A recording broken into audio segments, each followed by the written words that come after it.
Setelah pelayan itu menerima token, matanya tiba-tiba terbelalak dan dia bertanya dengan heran, "Di mana kamu mendapatkan token ini?" Nada bicara pelayan itu agak kasar, yang langsung membuat Chen Ping sangat tidak senang. "Apa urusanmu mengetahui bagaimana aku bisa sampai di sini? Katakan saja padaku apakah kamu bisa menukarnya dengan uang." Chen Ping berkata dengan dingin. "Kalau begitu, tunggu sebentar." Setelah berkata demikian, lelaki itu memberikan token itu kepada Chen Ping, lalu bergegas berjalan ke belakang. Tak lama kemudian, seorang pria setengah baya berjubah abu-abu keluar.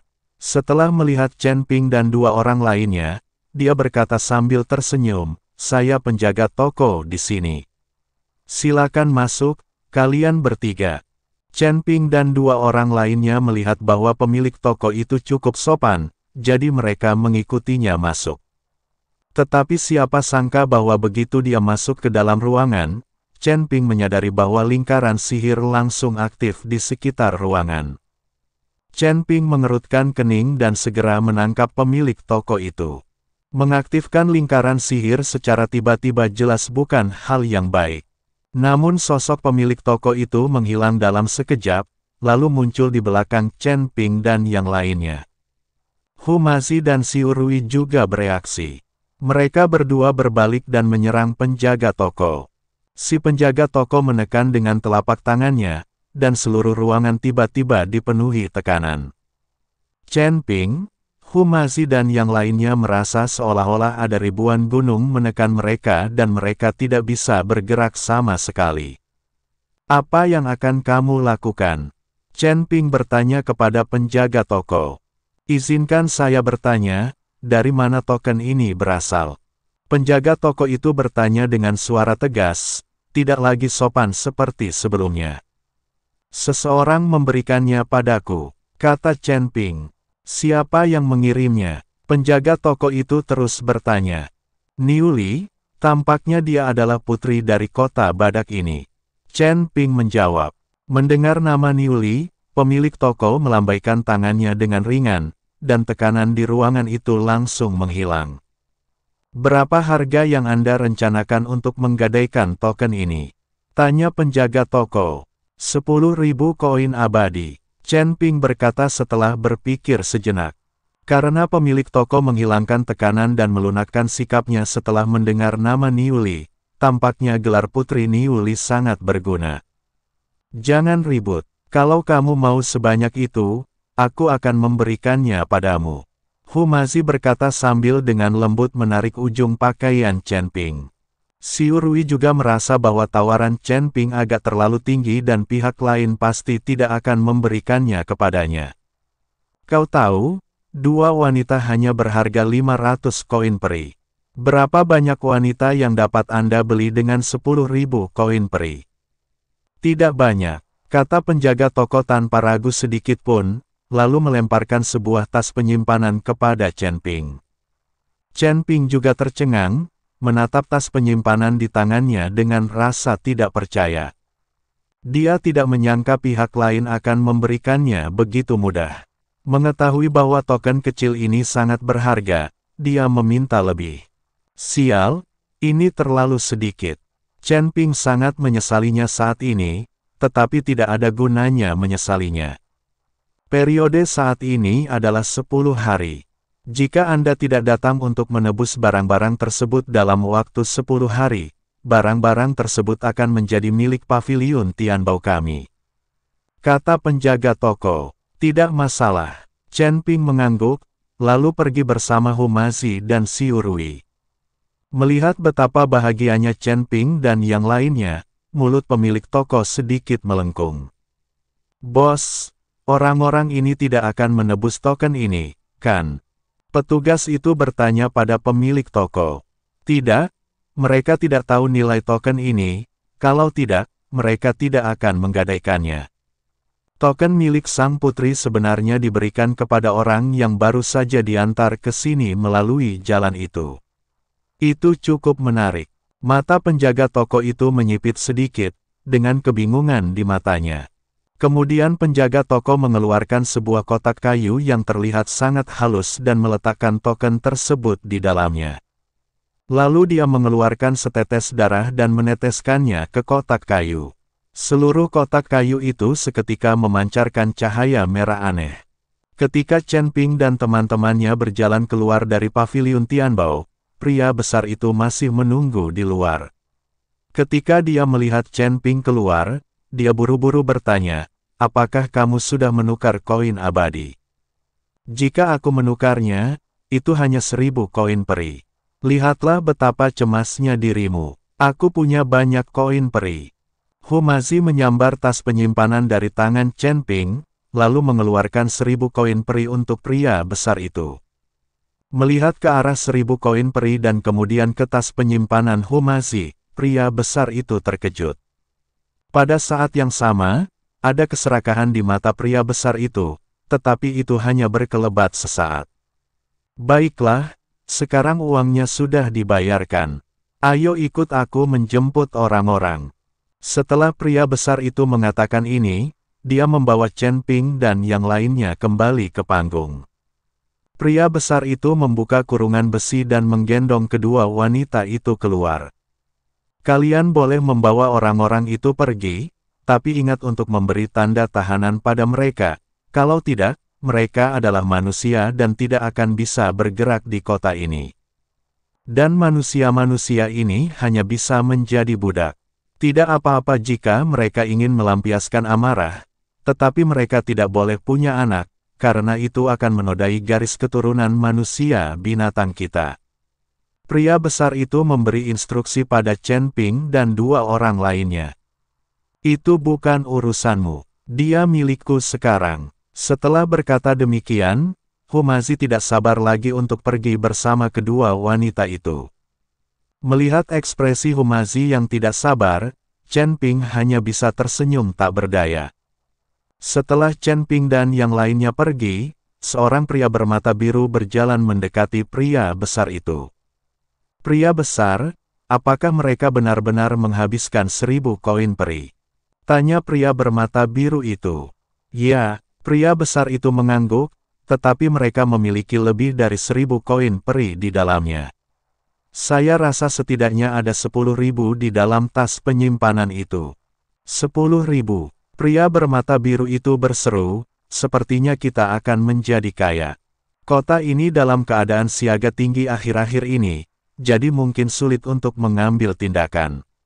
Ada tim tempur yang berpatroli di setiap jalan. Dan ku dengar kota Flying Tiger telah mengirim banyak mata-mata, menunggu kesempatan untuk membunuh penguasa kota.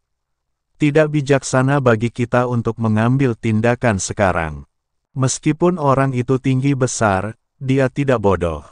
Kesempatan itu langka dan tidak akan pernah datang lagi.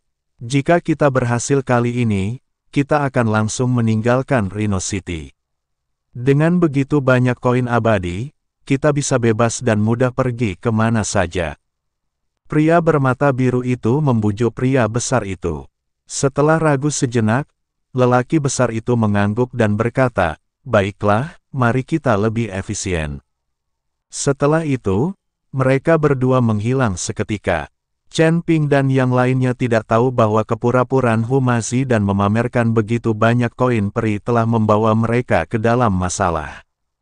Humazi membawa kedua wanita itu ke tempat terpencil. Ada nafsu di matanya dan dia terus menjilati bibirnya. Melihat kemunculan Humazi, kedua wanita itu gemetar dan berkata dengan tubuh gemetar, "Jangan bunuh kami, tolong, jangan bunuh kami. Asalkan kau tidak membunuh kami, kau boleh membiarkan kami melakukan apa saja, apa saja." Kedua wanita itu berlutut di tanah sambil menangis. "Kamu tidak perlu takut, kami tidak akan membunuhmu." Chen Ping melangkah maju, membantu kedua wanita itu berdiri dan berkata, "Kami sebenarnya manusia, jangan takut." Mendengar perkataan Chen Ping, kedua wanita itu jelas terkejut, karena mereka tidak merasakan nafas ras manusia dari Chen Ping dan 3 orang lainnya. "Kalian berdua berasal dari mana?" Xiu Rui bertanya. Lagi pula, melihat kedua wanita itu, mereka hanya berada di negeri dongeng, dan mereka pasti dibawa ke sini melalui jalan raya. Kami adalah kultivator dari alam Wuxu. Kami diteleportasi ke tempat ini hanya karena bimbingan Dao Agung. Kami tidak tahu bahwa alam surga begitu kejam. Kami tertangkap begitu tiba di sini. Kedua wanita itu menangis. Awalnya, mereka dianggap yang terbaik di dunia mereka sendiri, dan mungkin merupakan tipe ratu yang dapat menutupi langit dengan satu tangan. Lagi pula, mereka yang dapat dibimbing oleh Dao besar pastilah mereka yang memiliki bakat baik. Tetapi mereka tidak dapat membayangkan bahwa di dunia mereka sendiri, makhluk yang sekuat itu akan menjadi tawanan di surga. Perasaan hampa ini sungguh tak tertahankan. Namun, setiap kultivator pergi ke surga luar dan berbicara tentang keindahan surga, tetapi tidak seorang pun pernah menyebutkan kekejaman surga. Apakah kalian juga kultivator dari alam Wuxu?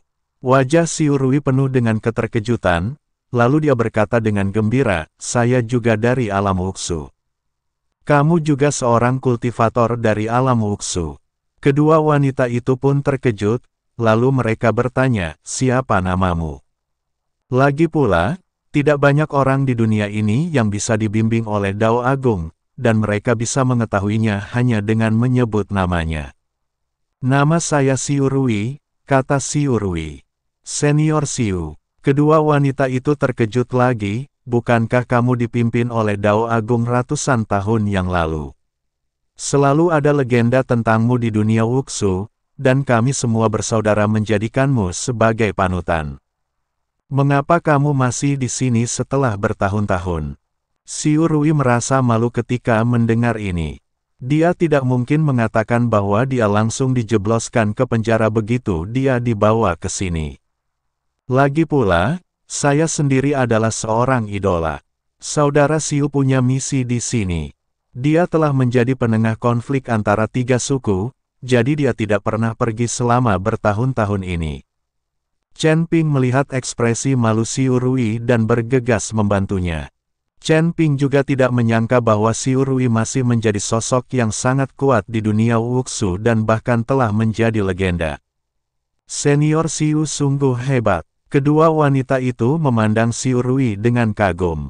Baiklah, sebaiknya kita berhenti bicara di sini dan mencari tempat tinggal dulu, kata Chen Ping. Lagi pula, kedua wanita itu hanya mengenakan pakaian dalam dan berdiri di jalan, yang mana bukanlah hal yang tidak senonoh.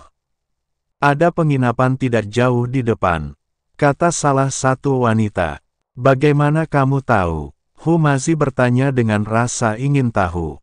Wanita itu tersipu malu dan menundukkan kepalanya, lalu berkata, kami ditangkap dan tinggal di toko itu untuk melayani orang besar itu.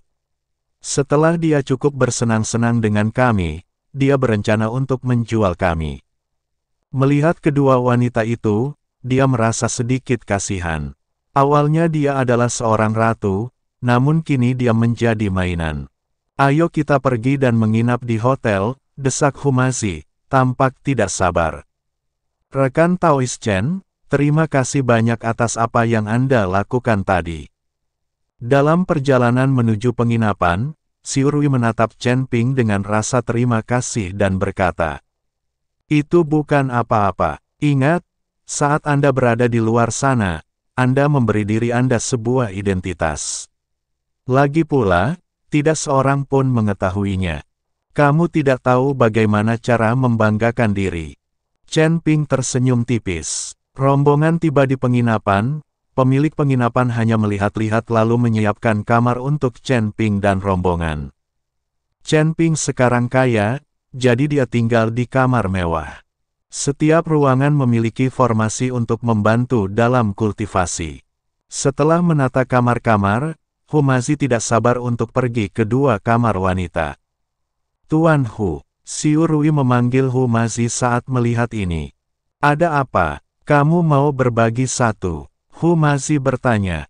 Tidak, tidak. Xiurui menggelengkan kepalanya. Tuan Hu, kedua wanita ini berasal dari dunia yang sama denganku. Tolonglah aku dan bersikaplah lebih lembut. Sial, Sekuat apapun aku, bisakah aku menipu pria besar itu? Humazi terdiam beberapa saat, lalu berjalan memasuki ruangan. Xiu Rui memikirkannya dan itu masuk akal. Jika dua wanita bisa melayani pria besar, maka melayani Humazi akan mudah bagi mereka. Tak lama kemudian, terdengar teriakan-teriakan dari kamar kedua wanita itu. Chen Ping kesal setelah mendengar ini, jadi dia langsung pergi ke menara penekan setan untuk berlatih. Rhino City, rumah tuan kota. Di sebuah istana yang sangat tinggi, penguasa kota, Sang Godfrey, tengah duduk di singgasana naga yang tinggi dengan ekspresi serius. Di bawah ada dua baris pemimpin puncak Rhino City, masing-masing dari mereka dengan wajah cemberut. Tetua Agung, apakah mata-mata dari kota harimau terbang sudah tertangkap? Tanya sang penguasa kota, si lalat. Tuan kota, saya telah memperkuat patroli pasukan tempur, dan seluruh rumah tuan kota telah ditingkatkan keamanannya. Tidak ada orang luar yang diizinkan masuk tanpa tanda pengenal. Kata Tetua Agung tergesa-gesa. Kota harimau terbang ini telah berulang kali mencoba menduduki kota kita. Ini keterlaluan. Cepat atau lambat aku akan menghancurkan mereka. Si lalat menggertakkan giginya dan memukul meja di depannya dengan keras. Meja itu berubah menjadi bubuk dalam sekejap.